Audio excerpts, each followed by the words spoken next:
Welcome to the Penny Auction Wizards professional training video series. We're looking in the min panel again. In this video, this particular video will focus on the payment settings. There's three icons in this payment setting section. The payment setting gateway icon, which is here.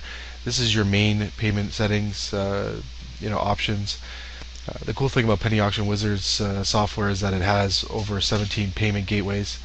We're going to look at these right now. The first is the PayPal setting, PayPal Pro, Authorize.net, Google Checkout, Money Bookers, PayPal Payflow, Payment Asia, CC Avenue, MyGate, Pisagro, SBW, DollPay, Gate2Shop, NMI, AlertPay, which is now Payza, CC Bill, and Pesapal.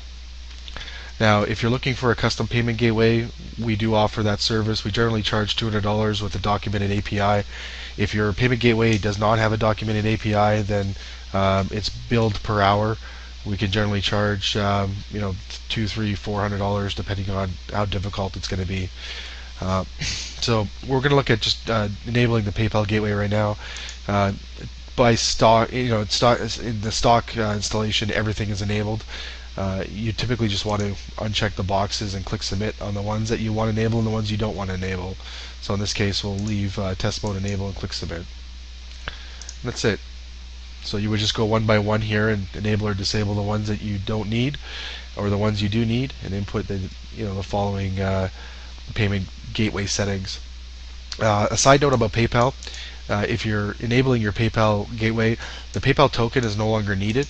So you can simply leave that in there, or leave it blank. It doesn't matter what the item is in there. The data is passed. This data is the only thing that's passed. This data is not.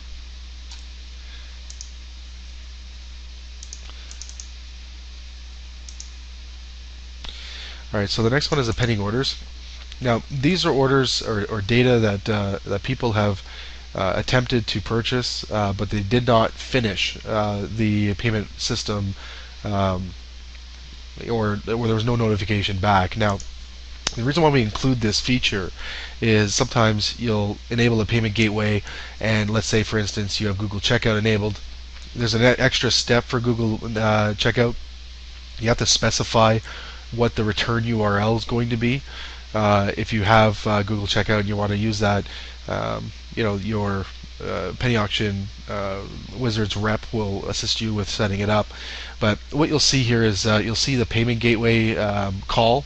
But the reason why it's in here is because it wasn't completed for some reason. So a lot of times people could just, they might be thinking about buying a bid pack, and they'll, end up here to buy, bid. And you can process it manually, but for the most part, these are just non-completed pending orders that were not completed. But it does come in handy if you're trying to diagnose what if there's a payment issue, what's going on with your gateway.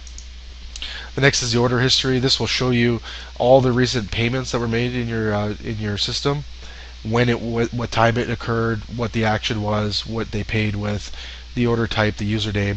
Again, this is for diagnostics if you're trying to track down payment that was apparently made in your system and maybe it didn't get posted. For the most part, if the payment gateway is enabled properly, you'll never have to use these, but it does come in handy if you ever do have a dispute with a customer. So this concludes the payment section of the Penny Auction Wizards training videos.